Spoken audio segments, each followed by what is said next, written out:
Tiniyak ni Pangulong Ferdinand R. Marcos Jr. na walang Pilipinong may iwan at mapapabayaan sa gitna ng pagtaas ng bilihin sa merkado lalo na sa langis. Kaya naman inilatag ng Pangulo ang direksyong tatahakin ng pamahalaan para masigurong may takbuhan ang bawat Pilipino sa oras ng pangangailangan. Ang detalye sa report ni J.M. Thompson. Ngayon ang panahon para magtulungan.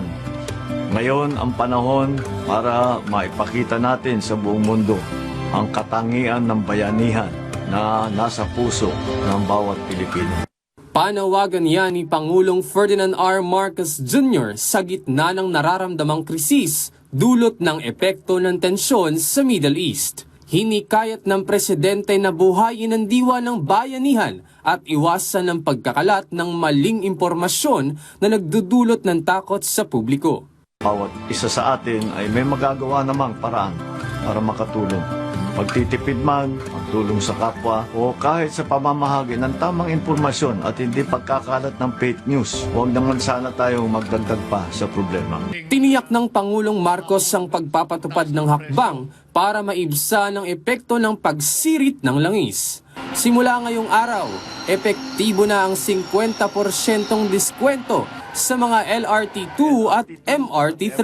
Maghahatid din ng libreng sakay sa Metro Manila, Cebu at Davao. Patuloy ang pamamahagi ng ayuda sa mga tsuper. 100,000 tricycle driver na ang nabigyan ng 5,000 pisong ayuda. Sisimulan na rin ang nationwide rollout para sa driver ng jeep, bus, TNVS sa April 6. Naintindihan natin ang sigaw ng mga nagpoprotesta na kababayan nating nasa sektor na ito. Pero gusto kong ulitin sa inyo, hindi kayo maiiwanan, hindi kayo pababayaan ng pamahalaan. Bibigyan din ng pinansyal na tulong ang mga magsasaka at mangingisda. Ongoing na talaga yung mga programang yan.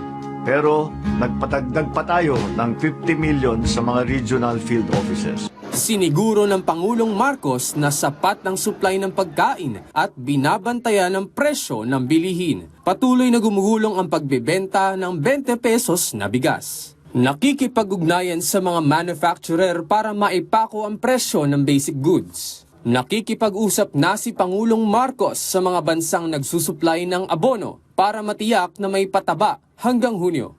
Pinadaragdagan din sa mga kumpanya na dagdagan ng paggawa ng kuryente sa susunod na 2 buwan. 23 power project na may kapasidad ng 900 megawatts ang inaasahang mag-o-online para makatulong sa supply. Ongoing din ang koordinasyon sa paggamit ng malampaya natural gas na full capacity para madagdagan naman ang supply natin sa kuryente.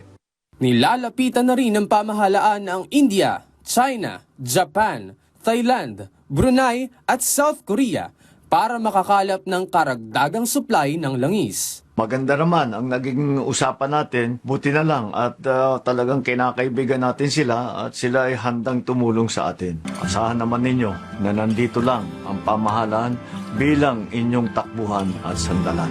Maraming salamat po. Magandang araw po.